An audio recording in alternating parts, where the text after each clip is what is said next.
Hi guys, thanks for clicking on the video. It's me Abhisha. You're watching me on our channel Crack Easy, the place to learn how to crack easy exams. Have you subscribed this channel? If you haven't, please do it as early as possible. Well, you must be wondering what today's session is about. Any guess? Alright, today I came up here with a session on how to perform nodal analysis in networks consisting of dependent sources. I hope you know the basics of nodal analysis and dependent sources.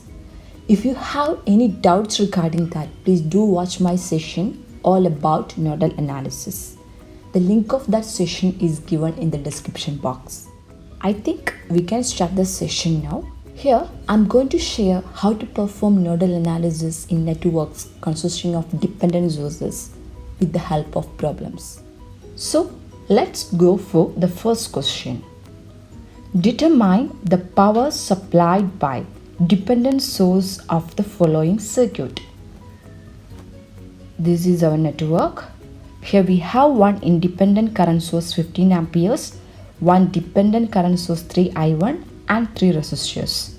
The controlling variable I1 of this dependent source is defined as current through this 2 ohm resistor in downward direction. Here we are asked to find out power supplied by this dependent source. Power supplied by a current source can be mathematically expressed as product of source quantity and voltage across it. Source quantity is already given in question as 3i1, but I1 is an unknown quantity. So, for determining the power supplied by this dependent current source, we have to find out two quantities, I1 and voltage across this source. And for obtaining that values, we are going to perform nodal analysis in this network. Alright, as you know, for performing nodal analysis in any network, first we are supposed to identify all nodes present in that network. Now, can anybody tell me how many nodes are present in the network? Any guess? Here we have 3 nodes. Let us label this as node V1, this as node V2 and this as reference node. The third node is selected as reference node since it is having maximum number of connections. Now what we are going to do is, we are going to redraw this circuit. Why? Just for simplifying the analysis.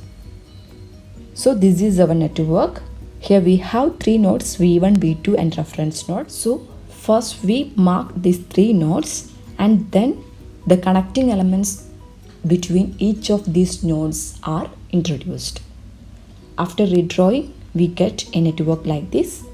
We are going to use this network for further analysis. Alright. So this is our network to be analyzed. Let us first write KCL equation at node V1. At node V1, we have one incoming current 15 amperes and 2 unknown currents. The unknown currents are the current through this 1 ohm resistor and that through this 2 ohm resistor.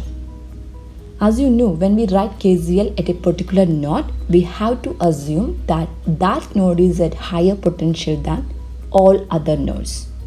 In other words, we can say that all unknown currents should be taken as outgoing currents. Alright? Now you look at this 1 ohm resistor. One end of it is at potential V1 and other end is at potential V2. The current through a resistor can be mathematically expressed as potential difference across the resistor divided by resistance value. Since we are writing KCL at node V1, we assume V1 greater than V2. Correspondingly, the potential difference across this 1 ohm becomes V1 minus V2 and a current V1 minus V2 by 1 flows through it in downward direction. On the other hand, one end of this 2 ohm is at potential V1 and other end is at reference node at 0 potential. Correspondingly, the outgoing current through this 2 ohm resistor at node V1 can be written as V1 by 2. Thus, at this node, we have one incoming current and two unknown outgoing currents. By KCL, sum of currents entering at node V1 is equal to sum of currents leaving node V1. So we can write V1 minus V2 by 1 plus V1 by 2 is equal to 15. You can see the equation here. By rearranging it, we get 3 by 2 V1 minus V2 is equal to 15, which is labeled as equation number 1.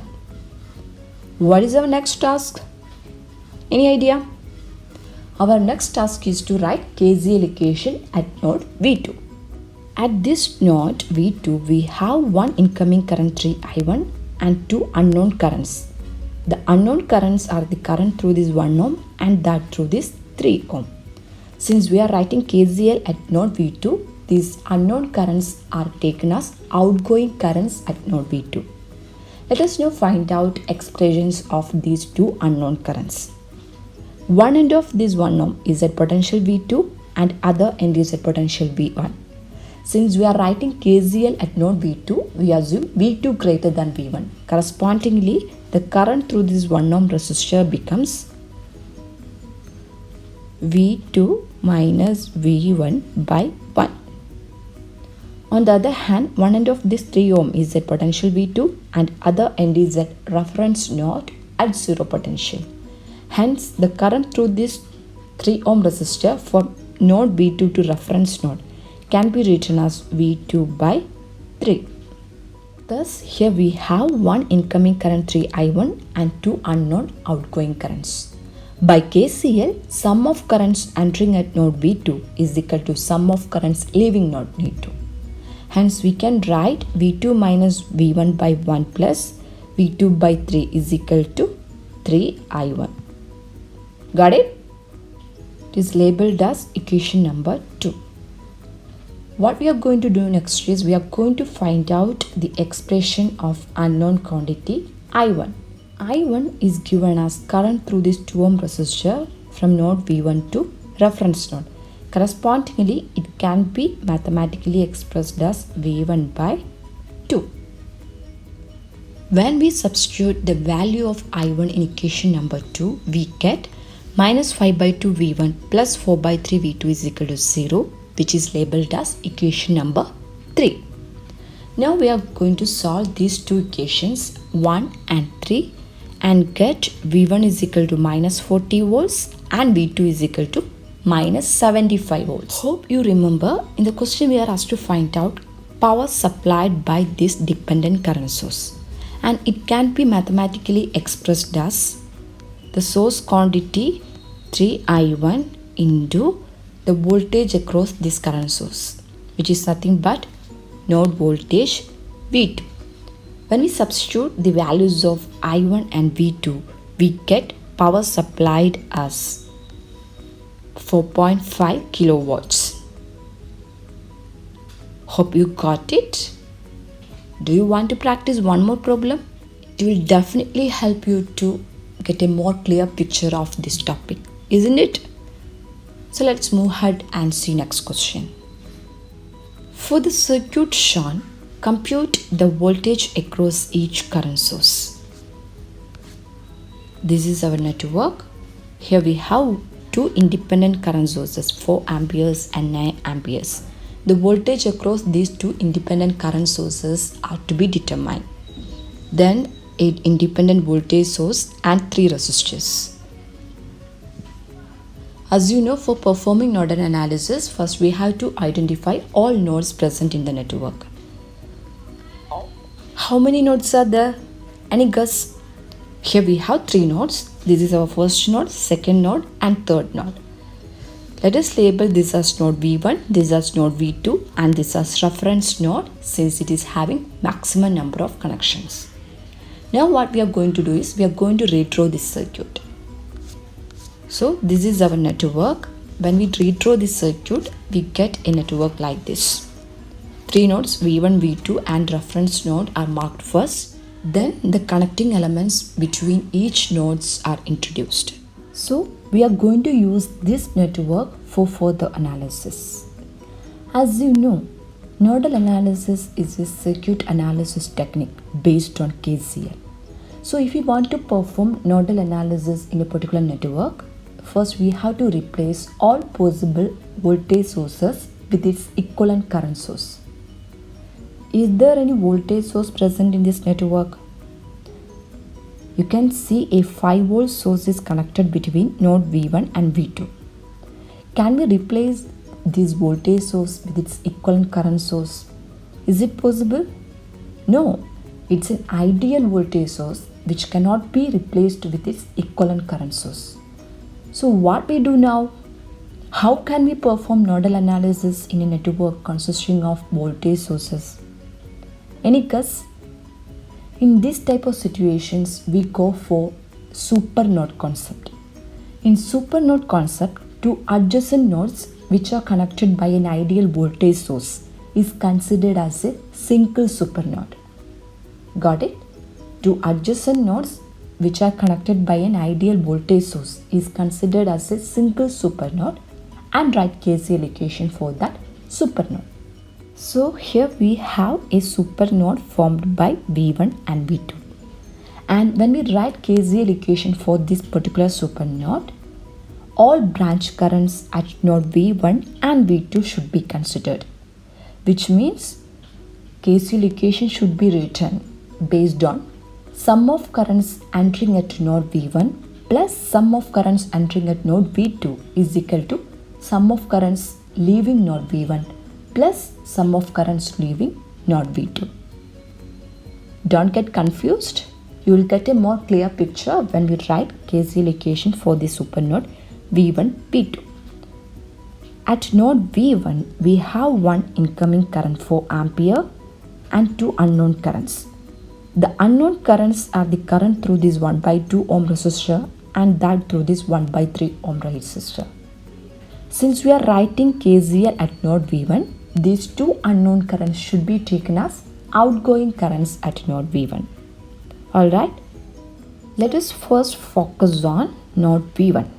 At node V1, we have one incoming current 4 amperes and two unknown currents. The unknown currents are the current through this 1/2 ohm resistor and that through this 1/3 ohm resistor. Since we are writing KCL at V1, we assume V1 greater than V2, and correspondingly the current through this 1/3 ohm and 1/2 ohm should be taken as outgoing currents at V1. Alright, now let us find out the expressions of these two unknown outgoing currents. The right hand side I am going to add incoming currents and left hand side outgoing currents. At node V1 we have an incoming current 4 amperes. So I add 4 here. Then an outgoing current through this 1/2 ohm, which can be mathematically expressed as V1 by 1/2, that is V1 into 2. Then the outgoing current through this 1/3 ohm, which can be mathematically expressed as V1 minus V2 by 1/3, that is 3 into V1 minus V2. Alright, now focus on node V2. At V2 we have one incoming current 9 amperes and two unknown outgoing currents. The outgoing current through this 1/6 ohm can be mathematically expressed as V2 by 1/6, that is 6 V2. And the outgoing current through this 1/3 ohm can be mathematically expressed as V2 minus V1 by 1/3, that is 3 into V2 minus V1. Thus we get the KCL equation of the supernode as 2V1 plus 3 into V1 minus V2 plus 6V2 plus 3 into V2 minus V1 is equal to 9 plus 4. It is written here. By rearranging it, we get 2V1 plus 6V2 is equal to 13, which is labeled as equation number 1. Now you look at this ideal voltage source 5 volts, which is connected between node V1 and V2 with positive polarity at node V1 and negative polarity at node V2. Correspondingly, we can write V1 minus V2 is equal to 5, which is labeled as equation number 2. Thus, we have two unknowns V1, V2 and two equations. When we solve these two equations, we get V1 is equal to 5.37 volts and V2 is equal to 0.375 volts. Hope you remember in the question we are asked to find out voltage across each current source. From this network, it is clear that voltage across this 4 ampere current source is nothing but node voltage V1 and that across this 9 ampere current source is V2. So we get voltage across 4 ampere current source is 5.375 volts and that across 9 ampere current source is 0.375 volts. Got it? So we are at the end of this session. If you have any doubts, please do let me know in the comment section. Hope you all enjoyed it. Thanks for watching. Thank you.